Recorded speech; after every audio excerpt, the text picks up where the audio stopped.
আরে না না, এটা কোনো চিকেনের রেসিপি নয়, এটা হচ্ছে ডায়েট ফ্রেন্ডলি একটা পনির রেসিপি। তো দেখো আজকে আমি এই পনিরটা কি করে বানাচ্ছি।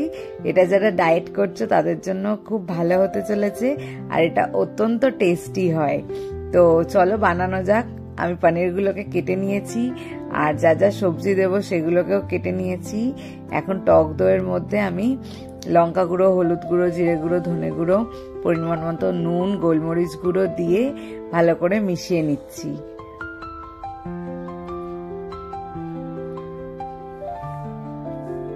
এই রেসিপিটা আমাদের সকলেরই খুব প্রিয়। এটা ভাত দিয়ে বা রুটি দিয়ে বা শুধু খেতে বেশ মজার লাগে। আমি একটু আদা বাটা, লঙ্কা বাটা আর রসুন বাটাকে দিয়ে দিলাম এর মধ্যে, দিয়ে দইটাকে ভালো করে মাখিয়ে নিতে হবে। এটাই হচ্ছে মেন মশলাটা। এবার এর মধ্যে আমি পনির দিয়ে দিচ্ছি। পনির আমি বড় বড় করে কেটেছি, আপনারা চাইলে আপনাদের পছন্দ অনুযায়ী কিউবস করতে পারেন। আর এর মধ্যে আমি সবজির মধ্যে দিচ্ছি ক্যাপসিকাম, একটু গাজর আর টমেটো। সবকিছু দিয়ে ভালো করে এটাকে আমি ম্যারিনেট করে রেখে দেবো আধ ঘন্টার জন্য।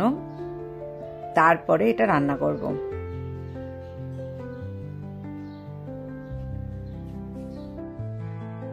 এমন করে মাখাতে হবে যাতে সবকিছুর মধ্যে এই ম্যারিনেশনের মশলাটা যায়। ব্যাস, এবার আধা ঘন্টার জন্য আমি এটা রেখে দিলাম। আমি এটা করব হচ্ছে আজকে এয়ার ফ্রায়ারে। তো করার আগে একটু বেসন দিয়ে দিচ্ছি যাতে বাইন্ডিংটা ভালো মতন হয়। তো এটা আগে থেকেও মাখিয়ে রাখা যায় আর লাস্টের দিকেও মাখানো যায়। আমি লাস্টের দিকেই মাখিয়ে রাখি। আর একটু কসুরি মেথি দিয়ে দিচ্ছি এর মধ্যে, যাতে গন্ধটা খুব ভালো আসবে।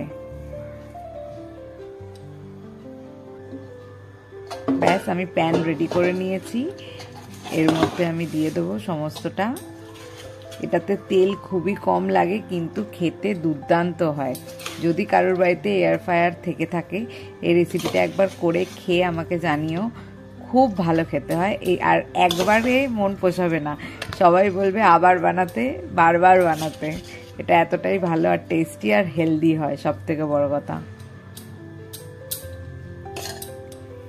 এর লাস্টে আমি দেব একটু গরম তেল, অল্প করে 1 চামচের মতো, 1 টিস্পুন দিলেই হবে। একটু তেল ওপর থেকে গরম করে দিয়ে দিলাম। এবার জাস্ট এটা হওয়ার অপেক্ষা। এটা হতে হতেই এত সুন্দর গন্ধ ছাড়ে যে বলে কাজ নেই। তো আজকে তো আমার রান্না হয়েই গেল। আজকে এটা দিয়ে রুটি আজকে ডিনারে হচ্ছে। তো তোমরাও সবাই ভালো থেকো, মজা করো। এখন শীতকাল এসছে, অনেক বিয়ে বাড়ি আসছে, সবাই ভালো করে মজা করো, আনন্দ করো। আর